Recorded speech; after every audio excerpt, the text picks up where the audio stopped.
I was just introducing my panelists. I'm going to be joined today by Peter Little, CFA, Director of the Portfolio Management and Implementation for Alternative Beta Products in the Liquid Alternatives Group at Credit Suisse. I'm also being joined by Ken Coniglio. Ken's the lead advisor for key client relationships at CoreStates and a member of their investment management committee. Both of them have extensive experience in this area. Let's go over a few housekeeping items before we get started. As a participant in this webinar, you can submit questions for me or my panelists at any time during the presentation by entering them into the Q&A window on your screen. We will collate the questions and answer as many as we can during the Q&A period.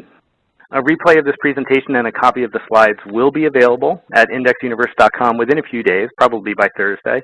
For those of you who are viewing this live today on October 26th, information on how to apply for CE credits will be contained in a follow-up email. So with that, and hopefully with the technical issues out of the way, let's talk about alternatives. So what do we even mean by alternative beta? So here's a definition that I stole outright from AQR Capital Management because I happen to like it. It talks about the common risk exposure shared by hedge fund managers pursuing similar strategies. So there are a few subtleties to that definition, and I think they're going to be important to our discussion. The first is we're talking about beta that's different.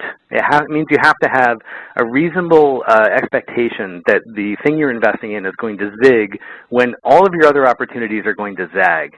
The second issue is that it's systematic. On any given day, IBM and Microsoft can go in different directions, obviously, but we know over time that they're on the same train. They're riding the same tracks. Alternative beta has to be consistently different. It has to be systematically different than the other kinds of betas that are available to you as an investor. So what are those kinds of betas? They're the betas involved in things like credit or volatility, considered as standalone asset classes or as strategies that play on events. They're also the betas that come from a particular non-traditional tactical approach to the market, things like leverage or shorting or engaging in very specific intra-asset arbitrage. So why bother? Why are we looking for all this alternative beta? Investors do this because they're trying to get something they can't get out of the traditional markets. They're trying to get diversification. Historically, alternatives have fit this bill because of low correlations with traditional markets. Some alternative investments, although definitely not all, have had particularly aggressive risk profiles, and so there's something of a reputation of higher than average returns. Although I think that that's sort of a bit irrelevant for this conversation. I mean, in any given year, yes, one or two hedge funds will be at the top of the leaderboard with investors that were lucky enough to double their money, but you can say the same thing about many traditional active management products. But last, by investing in alternative markets, an investor can express a view on, say, the relative performance of the pound versus the euro. And when we look at this chart from Deutsche Bank's annual survey of the alternatives market, it shows that of these reasons, these first two, sort of diversification, low correlation, they're really the most important. They're really what investors are most chasing after. So where do you get this kind of alternative beta? Well, Russell did a study earlier this year on just this question, interviewing hundreds of large institutional investors totaling over about $1.3 trillion in management. And these are sort of the classic pursuers of these kinds of returns. They're public pension plans, endowments, the major insurance pools. And the answers really weren't all that surprising. This chart shows a breakdown of the average institutional portfolio, and you can see that 12.5% roughly were in alternatives, and inside that, hedge funds, real estate, and private equity are really the lion's share of investments. All three of these classes get systematic risk outside of traditional investment management markets. Real estate, for instance, has its unique inflation hedging and income-producing capabilities, and both hedge funds and private equity step outside traditional liquid investment markets, making bets that many other investors wouldn't make. And consequently, what we've seen is industry assets have grown dramatically in the last 15 years, from just about $100 billion in 1995 to over $1.5 trillion here in 2010. Why has that happened? Well, there's certainly a belief that this is happening because of systematically superior returns.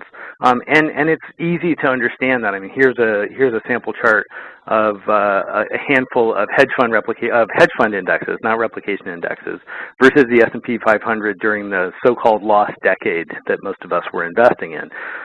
That little red line on the bottom we should all know pretty well. That's the S&P 500. And here are three of the major hedge fund indexes plotted above it. You know, each has their years where they did better than the other, but all of them are patterns of return that many investors in traditional assets have simply not been able to get anywhere else. So how have these hedge funds, quote unquote, beaten the markets? Well, they're able to produce superior returns by investing in non-traditional assets, like I said, currencies or commodities, emerging markets, equity, real estate, and these are places where there's been traditionally low correlation. They've also had that second advantage of using non-traditional strategies like shorting, which many investors would shy away from.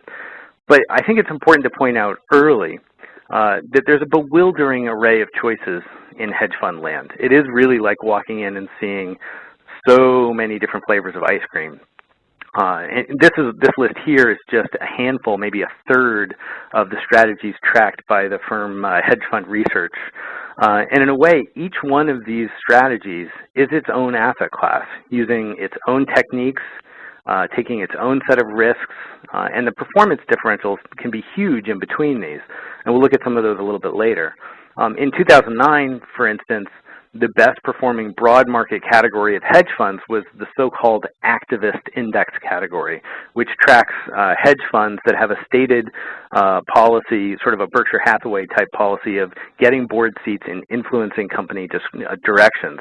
And they were up 44.1% last year, and that's a pretty stellar return. The worst performing strategies last year were the so-called short-biased group of funds, which isn't surprising, and they lost 20%. So it's a pretty wide dispersion of returns across hedge funds. And of course, in 2008, that was essentially reversed. Short-biased funds were up, in that case about 22%, and the worst performers, hedge funds that were chasing convertible arbitrage strategies, lost nearly 60% of their assets over the course of 12 months.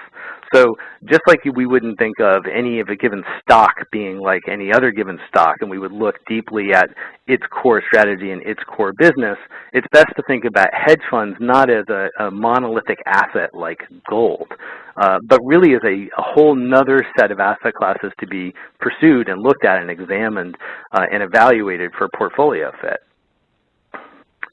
So what this means, what does that mean for investors, right? How well have hedge funds really delivered?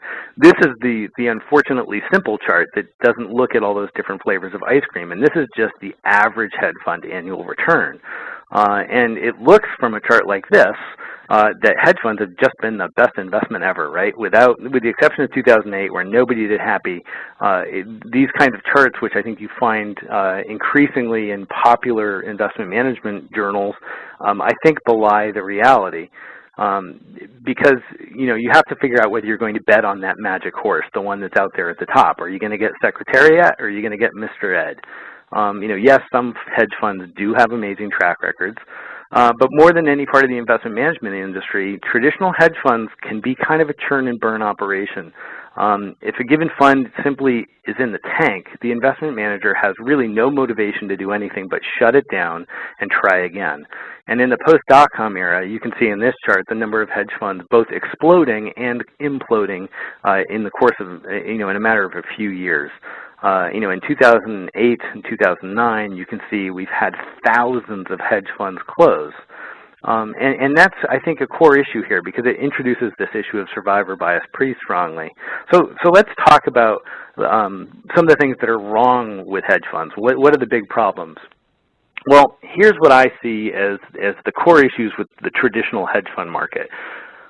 First of all, good luck getting into that right hedge fund. Even if you can find Secretariat, the chances are you're not going to be able to get in. The biggest, most popular, most proven funds are generally closed to new investors. And those that are open tend to have extremely high minimum net worth requirements. Once you're in, you're going to have the glory of paying 2% of assets annually and 20% of your profits. That's sort of the baseline hedge fund management fee. And once you put your money in there, you're likely going to be stuck there with little way to get your money out on any kind of convenient schedule. Doesn't mean you can never get your money out, obviously. People wouldn't invest in them if they couldn't. But there's nothing like the daily liquidity that I think investors have become used to in almost every other kind of assets. And last, you're likely to have little to go on in terms of either understanding managers and hedge funds to select from, understanding the strategies before you get in, nor will you really have much opportunity to investigate that portfolio, interrogate that manager, and really understand what he's doing with your money on a day-to-day basis. The transparency in hedge funds is notoriously thin. Now, this isn't true of every hedge fund, obviously. There are managers that communicate very aggressively and very effectively with their clients. And there are managers that don't charge 2 and 20. But as a class of investors, I think this is a reasonable assessment of the state of the industry. So this gets us to the question at hand, which is, can you really replicate this kind of active management? So recognizing some of these flaws with the traditional hedge fund model, the investment management industry pushed further, and they came up with a pretty nifty idea, which was, why not see if you can replicate the kinds of returns, those patterns of returns that are non-correlated that investors are so eager to get, using tools that are not traditional active management tools. So several academic studies going back really into the late 80s and early 90s laid some of the groundwork, identifying a small set of common sources of risk, which can explain a large portion of the returns generated by the average hedge fund. What they did, as academics are wont to do, was they looked at a whole pile of asset-based factors, market risk, or the spread between large and small caps, or the change in 10-year treasury yields, and Moody's, BBB rated bonds and straddles on bonds and currencies, etc. And they got their computers cranking, and they basically did regressions of all of those different ways of analyzing patterns of return in markets. And what they found was that if they were careful about how they did it, they could explain about 80% of the variability in hedge fund returns using these simple factors. And since that original work was done, dozens of firms have refined these models over the years to create their own sort of versions of these hedge fund-like patterns of returns. So why would this work? The real answer is groupthink. Peter has this chart in one of his presentations, and I just stole it because I think it explains it quite well, just to illustrate this point. If you imagine that every color of dot here represents a given manager's opinion on what it means to be in a certain kind of beta. Any given manager might think it's smart to be in long and small caps, or short and large caps, or neutral on international, or short on value stocks, etc. Now imagine this chart about 20 times much more complex than this, where you add every liquid asset class and a dozen different ways of measuring risk and return. And what you get is some pretty intense clustering. While individual managers might differ, hedge fund managers as a group suffer from the same kind of groupthink that investors are plagued with writ large. And it's the same basic premise why indexing tends to work. Hey, sometimes these guys are right, and one of these managers will be an outlier. But it does mean that hedge fund returns taken as an aggregate, far from being a black box, can actually be explained with pretty logical reasoning. And if they can be explained, then you can build a model to replicate it. So why would you do this? As the first ETFs based on hedge fund replication indexes started appearing at the end of the decade, sort of in 2008, there were several surveys of advisors and investors done that asked this question: why would you bother doing this? This is from one survey done by All About Alpha and Terrapin, and the answers are pretty obvious. You get liquidity. You theoretically avoid these lower fees, you get additional transparency, and there have been numerous studies that sort of hit the same mark. This one came from EdHec, asking similar questions, and again, the same issues come up: liquidity, lower fees, transparency, and this issue of controlling operational risk. Controlling operational risk, I won't get into a lot, but it's pretty simple. People are terrified of another Madoff. They don't want to be putting their money in something and then finding out that it completely disappears. Obviously, if you're investing in some sort of registered vehicle where you actually have a claim on underlying assets, the risk of a sort of a giant Madoff-like surprise is very, very minimal. I think there are a couple of other issues that don't seem to make it onto these surveys that I think are key themes behind the replication revolution. First, I think investors should be looking for sources of counter-correlated assets always, but those correlations shift quickly. In particular, we all want high correlations in bull markets, but we'd really like to have very low correlation in bear markets. When the market's going up, we're all perfectly happy to have all of our assets going up. It's when things are going down that we get nervous. And a broad range of hedge fund-like products that are easily tradable makes it much easier to move in and out. So I think there's a layer in there to liquidity. Second, I think that hedge fund replication products insulate you from this Madoff effect, and that people don't talk about that too much, but I think that's a critical point, that idiosyncratic risk that one manager does something bad that takes down a whole segment. And last, personally, I really like being able to understand my investment returns. And with traditional hedge funds, it can be problematic to understand why your assets did a certain thing. You may get a statement that says you were up 12% in a quarter, but you may not actually have any understanding of why. And therefore, you really want to understand how to manage the rest of your portfolio against it. And again, these really just flow from the core big issues. So let's hit each one of these issues quickly in turn. Let's talk about liquidity, because I think this one is basically non-controversial. Synthetic hedge funds, particularly those that are available in a mutual fund or an ETF format, are tremendously liquid. ETFs, because they're on an exchange, could trade all day long. Of course, as traded instruments, you're going to be subject to additional friction, additional costs. You're going to be paying, the spread to get in and out, et cetera. But that's most likely a small price to pay compared to the ability to be agile with your investments. And I think this is understandably the biggest driver for most investors in these synthetic products. It's also true that synthetic hedge funds provide at least a certain kind of transparency. Most replication strategies are made up of building blocks that are themselves quite liquid, whether that's other ETFs or index pools or derivatives. The underlying holdings are generally viewable daily or, worst case every quarter in a mutual fund, where you could be seeing, how much of my assets have been allocated to the long portion of U.S. equity, for instance. So you at least get to see that process working. And of course, knowing what you're holding isn't necessarily the same as knowing why it was being held, and that's definitely an issue. Last, this issue of lower cost, which does come up time and time again, and I think this is a bit of a trickier one to answer.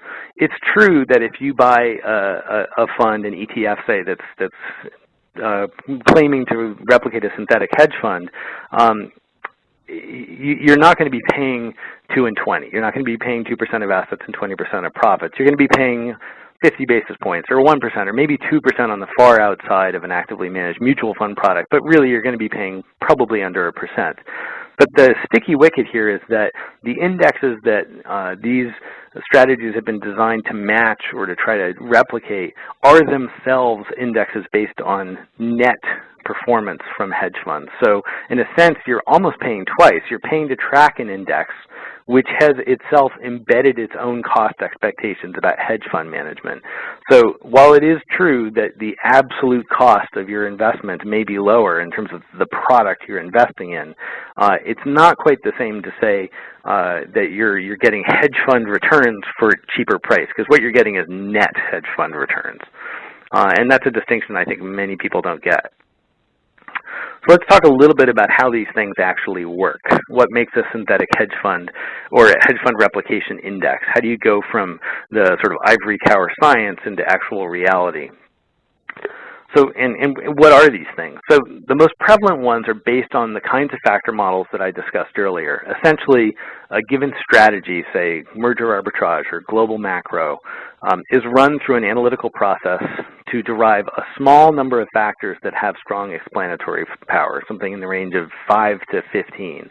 And those factors are then used in a model to manage a portfolio of proxies, either other ETFs or indexes or derivatives.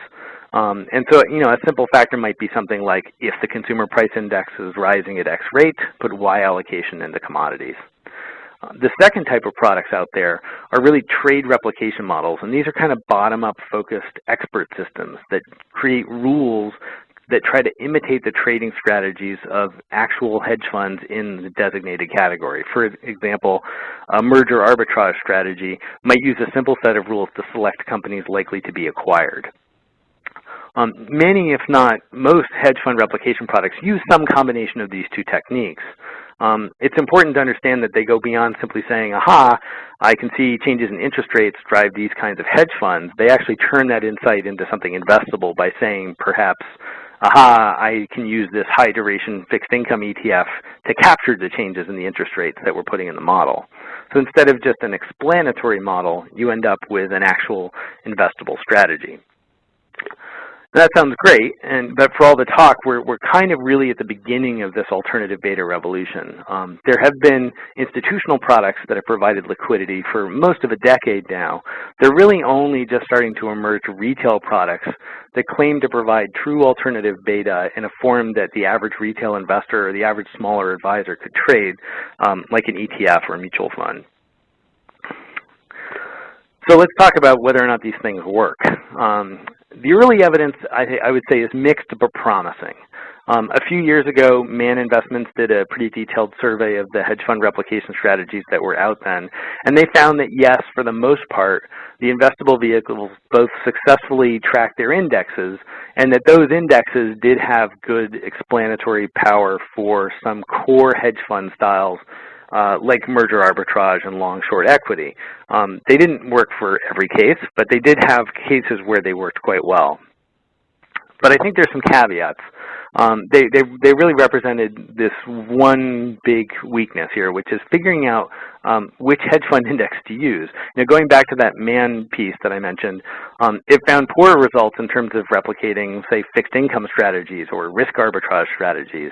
And it's hard to know why those funds don't do as well as they might. Is it that they haven't uncovered the right factors yet, or is it that those areas' returns are driven much more by idiosyncratic manager calls and less sort of core asset class models that might be easier to capture?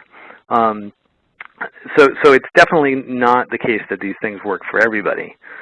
And this gets to the root of the current problem for investors. How do you actually choose a product in this market? Let's talk a little bit more about the core indexes before I get into some of the correlation and performance numbers. To start with, the indexes of the actual hedge funds that are being used to create these replication products are themselves not perfect. They rely on hedge funds actually presenting the data to the index provider, and a hedge fund can just choose whether or not to participate. They're basically just surveys. They can also, a given hedge fund could also choose to provide data to one index but not to another index provider. So the indexes that exist can be more or less representative of a true universe of hedge funds. It's a little bit like if you were looking at small caps, if one small cap company decided they were only going to report their information just to Russell. That makes it difficult to say you're capturing all of the small cap index if you're, say, Dow Jones, and you can't capture the return of that one company. Second, you have choices about what kind of indexes to get into. Just like you do in large cap U.S. equity, you have to make a decision about whether you want something that's market cap weighted, i.e. asset weighted, where you're putting more of your money in the kind of strategies that other investors are putting their money in, or whether you're looking at things like equal weighted strategies, where you're investing across different kinds of hedge fund strategies, regardless of whether or not they're in favor or out. And all of these indexes suffer substantially from survivorship and selection bias because, as I pointed out earlier, so many funds are closing all the time. Bad funds are being pulled out of the data series on a daily basis. So I'm not expecting anybody to actually read through this chart. I'm really just making a point here. A core part of pursuing these kinds of strategies is this idea of diversification, trying to get things that zig when the market zags. In this chart, anything that's blue is highly correlated. On the left-hand side, you see a selection of hedge fund replication products and indexes, and across the top, you see some traditional asset classes like the Russell and the S&P or EFA or the GSCI, and you also see some of the actual hedge fund indexes like HFRX on the far right. This is from a study done this year in the Journal of Alternative Investments. So it shouldn't be surprising here to see that many of these replication strategies are extremely highly correlated to other markets. If you just look down the S&P 500 column, you see funds here that are 70, 80, 90% correlated to the S&P 500.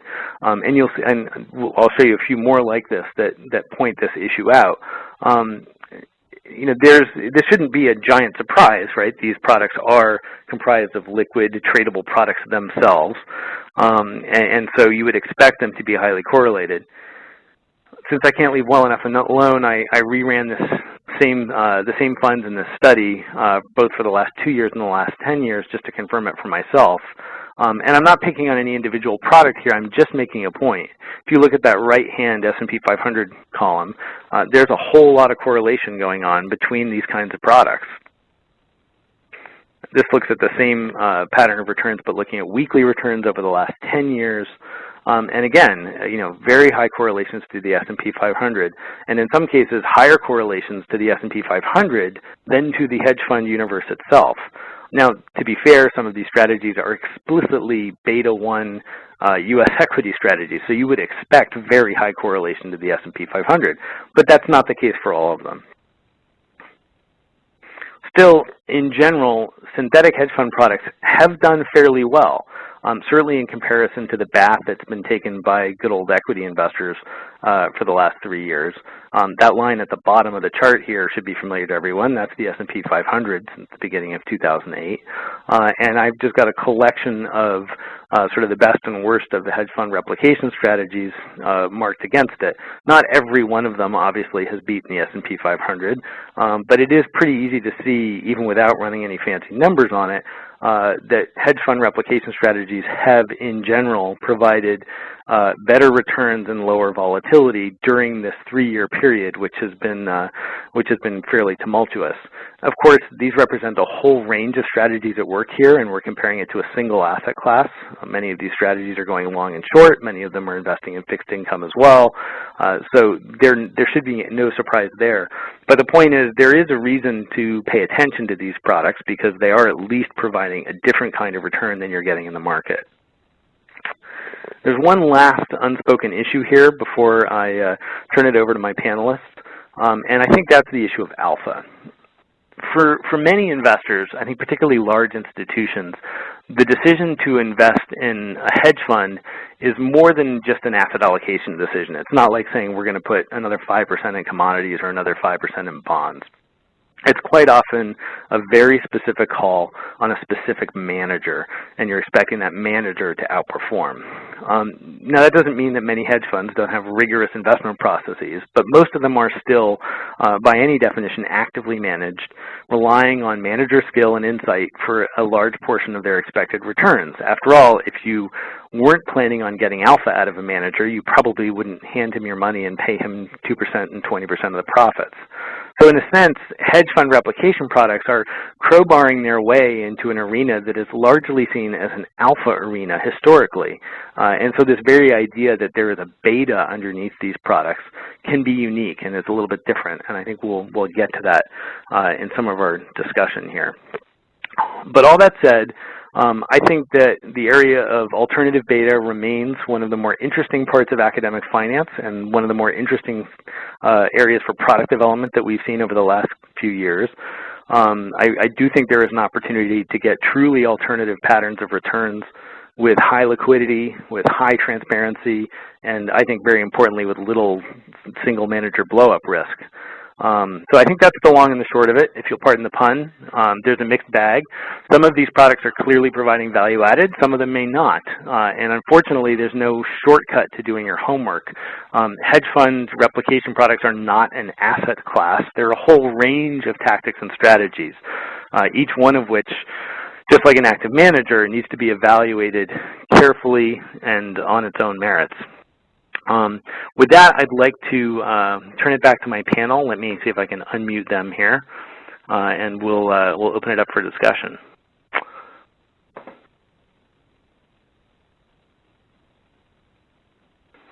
Ken, Peter? We're here. Yeah. Great. So I can already see we have a whole lot of questions in the Q&A, but I'm going to start with a couple of my own. Pete, let me start with you, Peter. From your experience at Credit Suisse. I'll be honest, when I first saw hedge fund replication products hit the markets a few years ago, I was pretty skeptical about this issue. And so maybe I'd like to hear sort of your rebuttal. Do you think a simple factor model can really replace a hot manager in sort of a real-world practical application? Dave, I'd actually tend to agree with most of your skepticism. I don't think that a simple factor model is sufficient to replicate the entire hedge fund universe. I think different approaches are needed for different parts of the universe. Sometimes factor models work well. Sometimes the more bottoms-up trade replication processes work better. So I think it needs to be a well-thought-out combination of those to truly replicate most parts of the hedge fund industry. The second thing I would say is that I don't think the goal of replication is to replicate individual hot managers. I think they're really trying to deliver industry-level returns, much like S&P 500 is attempting to deliver, generic large-cap equity returns rather than the performance of the best large-cap equity out there. So I don't think these things will ever beat really good hedge fund managers, but I don't think that's their goal. Well, Ken, let me turn that to you then. I mean, with that in mind, that implies, I sort of alluded to this in one of my last slides, that implies investors have an awful lot of work to do to try to figure out where to play in here. How do you look at these kinds of strategies and evaluate them sort of versus the other alternatives you have available, like traditional asset classes? Well, I guess for starters, you have to start with a philosophical approach to investing. If you are going to embrace the traditional asset classes, stocks, bonds, and cash, you're going to be subject to the limits that those three capital markets present during any market cycle. If you were long-only equity going into 2008 or fall of 2008, you probably had a pretty unpleasant event. Right. Our point of view, ours meaning my firm, CoreStates, has always been that every client will have exposure to alternative asset classes. And interestingly, I think if you look at where the industry has moved over the last several years, 5 years ago it was almost impossible to find any asset allocation tools that included alternatives as an asset class to be embraced. Today they're showing up more and more frequently, and much to my pleasure and frankly to my surprise, we're seeing that the most conservative risk profiles have the highest allocation to alternatives in them for many of these firms. So if you're going to be a client of CoreStates, you're going to have exposure to alternative investments. And they take many, many forms, depending on who the client is. For our high net worth clients, we have private placement products that are quite good, that are available to them, that are special and fill the special needs of high net worth clients. But if you are a client who's rolling over a 401k into a retirement account and they're scared to death of what the equity markets did to their 401k and are hesitant to dip a toe back into risk-on assets, CoreStates has a solution. You're not going to get 100% exposure to the S&P 500 or EFO or the emerging markets, et cetera. So all of our portfolios, whether you're a high net worth client or not such, have exposure to alternative investments, and they take many, many forms. So let me just poke at that one more question, and I just, before I do that, I remind the audience you can ask questions in the Q&A panel, and we'll collate those and get as many as we can answered today. We're already getting some great ones. But Ken, just to follow up on that, there are all these different ways of getting exposure. How do you go about communicating with a client what the right one is? Because as you said, some of your clients with the most conservative profiles may actually end up with some of the higher exposure. Do you run into this belief system with clients that, oh my gosh, it's a hedge fund, it's going to shoot the lights out or I'm going to lose all my money? Absolutely. Absolutely, and it's an educational process. And look, we have been touting alternative investments since 2003. We came out of, we meaning our practice, came out of the 2001-2002 recession, we think, in much better shape than many. But realized that while we were comparing ourselves relative to the traditional benchmarks and high-fiving and patting ourselves on the back before client meetings about what a great job we had done, we only lost 10%. We very quickly found out in meeting after meeting after meeting that during difficult markets, clients turn their attention from relative returns to absolute returns. So what do you mean, Mr. Advisor, I had a good year? I had $1 million a year ago. You've managed to turn it into $900,000. So we started looking for answers to different ways to approach asset allocation in our business, and it took educating ourselves on how other entities were doing asset allocation, and then it was a process of educating our clients as to how different opportunities in markets that were unfamiliar to them that were available to reduce risk. And I think that's really the big issue that most people tend to somehow not give the proper amount of attention to. These are risk reduction strategies. You don't put hedge funds in your portfolio, in our opinion, because you're trying to turbocharge results. You don't buy a long-short strategy, a long-short equity strategy, because you think during 2008 you were going to get 20% positive returns. No, it's all about managing risk. It's about being able to take advantage of the potential upside in any given market and have a little insurance against the inevitable downside.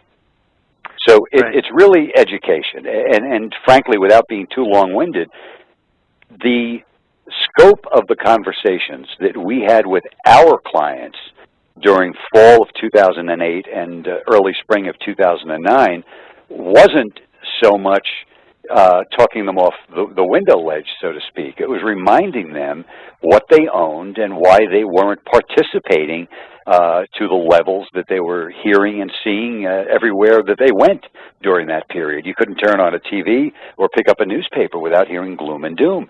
And we were constantly reminding our clients that they had long-short strategies, they had currency strategies, they had energy strategies, they had arbitrage strategies, and all of these strategies were an opportunity to change the scope of the conversation to an asset allocation story. And yeah, we didn't have absolute returns in 2008, but we did far better than our peers that didn't have alternative strategies within their asset allocations. Right, that makes sense. So Peter, we've got a whole bunch of questions ranging from the quite simple to the quite technical coming in. Let me ask you one of these that sort of plays a little bit on Ken's comments. You know, when you're looking at these strategies and sort of trying to figure out the ones that work best, is there a particular style of hedge fund that these kinds of sort of alternative beta products work best for? And are there particular styles where it just doesn't make sense at all?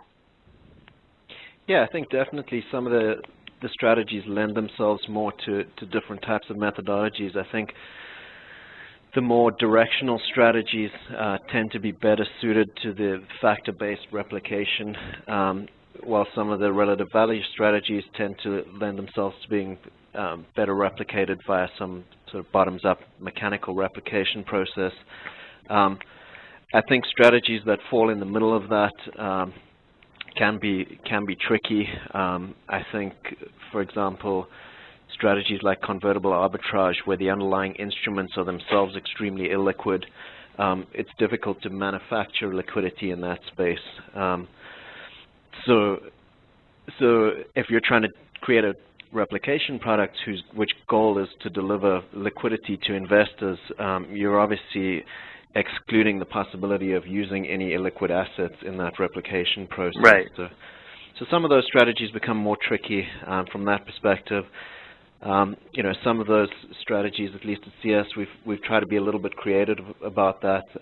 For example, in the event-driven space, where liquidity is a problem, we found that we could proxy some of that illiquidity using liquid instruments. And And so our view was generally if you were holding, for example, illiquid bonds, you essentially had the risk that if you were trying to sell one of those in a normal market environment, it may take you a few weeks, but that wouldn't have been an issue because you would generally achieve a similar price to what you had marked it up when you decided to make that sell decision. But obviously in a volatile market, you were likely to achieve a significantly different price for that. And so we generally thought that equated to a risk of being short volatility, and then try to achieve that short volatility exposure using liquid index options.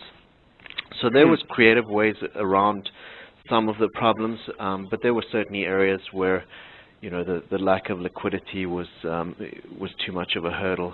So, I mean, I have a couple questions along these lines. I think it's an interesting line of inquiry. You know, 2008 obviously was a pretty crazy time to be running your models on something like this. And a lot of these strategies have been, if not in investable products, they have been, you know, sort of out there being tested, being published as indexes for quite some time, certainly through 2008. Do these kinds of models have a problem with big market turning points, given that sort of by definition they have to look backwards, right? They have to learn from, you know, they have to learn from what happened yesterday in order to help get better at predicting what happens tomorrow. You know, when we saw sort of the major tops and bottoms of the last couple of years, how well did these models tend to respond? Well, I think some of the pure factor-based stuff is obviously relying on historical information, and that makes the turning points somewhat trickier. But bearing in mind that they're attempting to replicate the universe of managers, and so the problem there is not that you hit a crisis and that things change. The problem with replicating an index is if everybody starts doing something differently at the same time than they've been doing historically, that's the most difficult problem for factor-based replication. And obviously, going into 2008, or at least the latter part of that, when we saw the Lehman collapse and the crisis associated with that, we actually saw many of these replication models performing reasonably well. And I think the reason for that was that there was not a lot of consensus about what to do in that environment. So while, for example, in some of the CS hedge fund indices, in the long-short strategy, for example, you have about 150 hedge fund managers in there. It was very difficult for those guys to reach consensus about what to do post the crisis. You know, there were managers that certainly believed that things had been overplayed and that it was going to bounce back. There were other managers that thought that this was just the start of, you know, something worse, and there were other managers that thought that they were, you know, still had fundamentally strong beliefs in the companies that they were holding and they weren't going to change their view. And so it took a few months for those guys to reach some sort of consensus about which direction the markets were taking. And obviously at an index level, that means that the index is not changing as dynamically as you expect it to.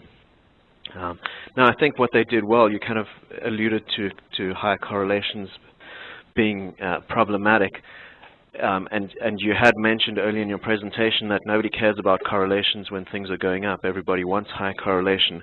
But I think what they inevitably did is, even though it took them 2 or 3 months to figure out which direction to go, they eventually got to a place where they reduced risk and protected investors, you know, subsequent to that. And I think that was attractive. But I think that's kind of one of the things that's playing in the favor of hedge fund replication strategies is the industry is not as dynamic at an industry level as some of the individual managers are at a fund level, and that's generally why they tend to be easier to replicate. Sure, sure. And you're definitely dealing with, I mean, you're dealing with averages, right? That's by definition, you're going to have one manager who thinks one thing and one manager who thinks the other, both as part of the same index, right? That's the nature of the beast. Ken, we have a couple of questions I think that are probably best directed at you. You know, you talked about sort of these sort of teaching moments with your clients, these sort of opportunities to talk to them about other ways of approaching their exposure, and certainly sort of these kinds of hedge fund replication products are one way of getting alternative beta. Do you have any opinions on other kinds of strategies, such as like strategies that directly invest in the VIX? We have a couple of ETFs that track that. We certainly have plenty of commodities exposure available easily for investors. Do you look more to those individual building blocks, or are you looking more to managers? Again, depending on the methodology we're using, and that really depends on the net worth of the client that we're talking to. But let's talk about the average Joe who doesn't have the capability of going out and putting $1 million or $2 million or even $500,000 in a specific hedge fund. So now we're talking about a client who's probably relegated to public products. We tend to take an overall viewpoint of the world where we think from a global macro perspective where the opportunities for volatility are and where the opportunities for to either participate or to find non-correlation. So typically at any given time we're going to have exposure to long-short equities. At the same time, we just closed out a short U.S. dollar position that was done through an ETF. We are long gold right now. We have been long silver. The problem with all of these approaches, we have been long event-driven strategies, arbitrage strategies for about 2 years now, because we think we're at a point in the market cycle where that is an opportunity to bring some alpha that we're bringing to the table as advisors to our clients.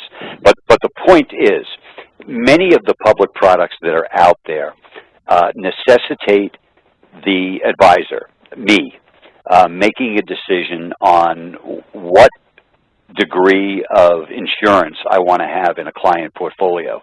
So if I have a 100% long equity portfolio and I want to buy some protection, at what point and to what level might I buy a short S&P index fund to hedge some of that exposure?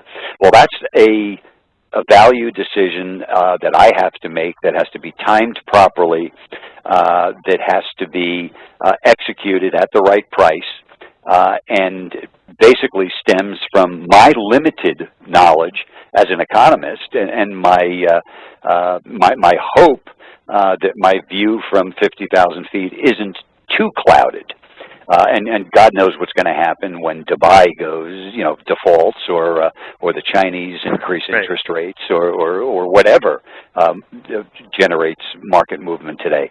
But I find with some of the other products, and I'll talk about the Credit Suisse product, the long-short equity index, that kind of takes the onus off me of making the decision about how much long versus short exposure I want, and it leaves it in the hands of the 150 or so managers that they're trying to replicate with their index. Well, but this gets directly to another question which just popped up, which is it adds a different onus to you, though, which is selecting that product, right? And this is a little bit of a brave new world. I think many advisors are comfortable with sort of core analysis, looking at, say, this portfolio of stocks and helping understand the risk that's giving their client. But when we're talking about these new hedge fund replication type products, imagine a world where 5 years from now, or even just a year from now, we've got a couple dozen of these ETFs on the market. You now, as an advisor, have a burden to pick and choose between these and evaluate which ones are actually doing what they say they're going to do. How do you approach that? I mean, what resources are available to the average investor to do that kind of research? Well, in my case, it was simple. For years, we had been receiving on a monthly basis the index information, the hedge fund index information that Credit Suisse was publishing. And every month, we looked at the various indexes and said, boy, oh boy, if I just had the opportunity to buy some of these indexes, the way I can go out and buy the S&P 500 or the EFA or the emerging market index, wouldn't that be sufficient? And admittedly, at a point when all of a sudden the long-short equity index became a reality, an investable reality for us, it was, to a degree, a leap of faith. But we didn't throw out the baby with the bathwater. We didn't switch our portfolios to a 100% long-short equity index. It was a little bit of a leap of faith. I spent hours in conversations with Credit Suisse in this instance, trying to understand with my limited skill set exactly what they were trying to do. And then we placed it alongside of some of the other mutual funds that we already owned that had a little bit longer history of performance that we considered to be best in class. And we were very, very happy with the performance we were seeing and continued to be. Now, what comes tomorrow? I can't answer that question. Yeah, fair enough. So before we run out of time here, Peter, we have a couple sort of market structure kind of questions that I think would be interesting to get your opinion on. One of the questioners asked about Andy Lowe's thesis that alpha becomes beta the longer it's in the market, right? As hedge fund strategies proliferate, they copy each other's strategies. What was once alpha is now really just going to be beta. Do you think that that hedge fund replication strategies kind of push things in that direction, or do you not buy that argument? I think that's certainly true to a certain extent. I think hedge funds have now been around long enough that most of the sort of major sources of alternative beta that are out there have been, fairly well researched and identified. Obviously, there's constantly new things coming up, but the limit is obviously the size of the markets. I mean, for a new market to become large enough that it's accessible to the vast majority of investors, I think it's difficult. I think it's difficult to suddenly discover new markets or new areas that are attractive from an alpha perspective that will then become large enough to turn themselves into alternative betas. So perhaps there'll be a few new ones discovered, but I think by and large most of the alternative betas that are out there are well known and discovered at this stage. Yeah, I think that's probably fair. I mean, a corollary question we had here was really sort of about market structure and volumes. I mean, the market of the last couple of years, with the volumes that we see, with high frequency trading, even things like the May 6th flash crash. Do you think that those change the nature of this kind of research? I mean, when you're looking at factor models that are sort of evaluating the tapes of various alternatives, either in real time or on a backward-looking basis, the sheer volume of data that's available is just astounding compared to, say, 10 or 15 years ago. Does that change how you build these types of strategies? Yeah, I think it definitely should do. I think this is not the kind of, I think you should be nervous about a replication model that's designed and then kind of locked down and sealed and left to run for the next 20 years, because I think you will get systemic changes that will change the way people think about things. There'll be regulatory changes which will change the game. So I think the replication models and the replication space will need to evolve with that if it's to keep up with the managers who will be clearly, obviously, spending a lot of time researching and adapting to those types of things as well. Right. Fair enough. Fair enough.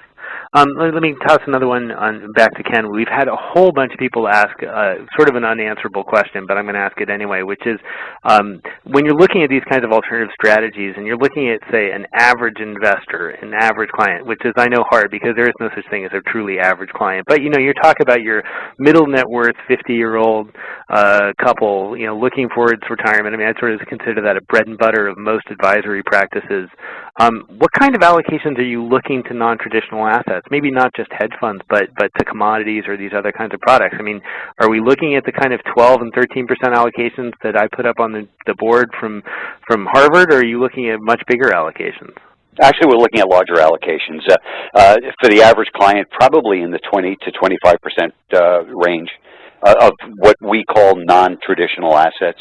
And that includes positions like gold. It includes positions like managed futures. It's non-correlated assets is all that it is. And right. We think that diversification actually creates a better risk-return profile. Well, that's certainly the belief, right? Certainly is. So, Peter, I think we probably have time for one last question. I mentioned in my quite a few caveats to hedge fund indexes in general.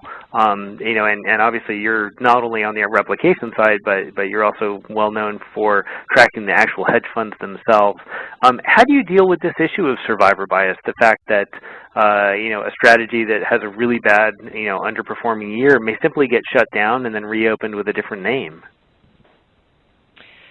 I mean, it's a tricky one. I think you'll never completely get around it. I think we've constructed the Dow Jones CS indices in a way that we feel relatively comfortable that we're best able to deal with that. So we're not going back and adjusting the historical performance of the indices every time a fund drops out and, you know, removing its performance so as to overstate the historical performance.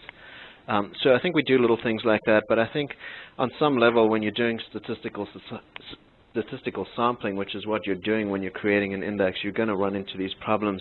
I think the interesting thing is that, you know, it's been around in traditional equity indices for years and never seems to be as much of a problem. You know, companies like Enron and what have you were part of the S&P 500. Those were obviously, you know, blew up and impacted the index, but also stayed in the indices' historical performance, regardless of the fact of what type of fraud or what have you was going on there. So I think it's a problem that's been around. It's been with us, but I think the reality is that you know, when you're looking at the industry average, there are investors invested in those hedge funds that are being closed down. So that index performance is reflecting the experience that investors are having by investing in hedge funds, because unfortunately there's investors in all of those hedge funds that closed down. So right. The downside experience is just as valid as the upside experience, right?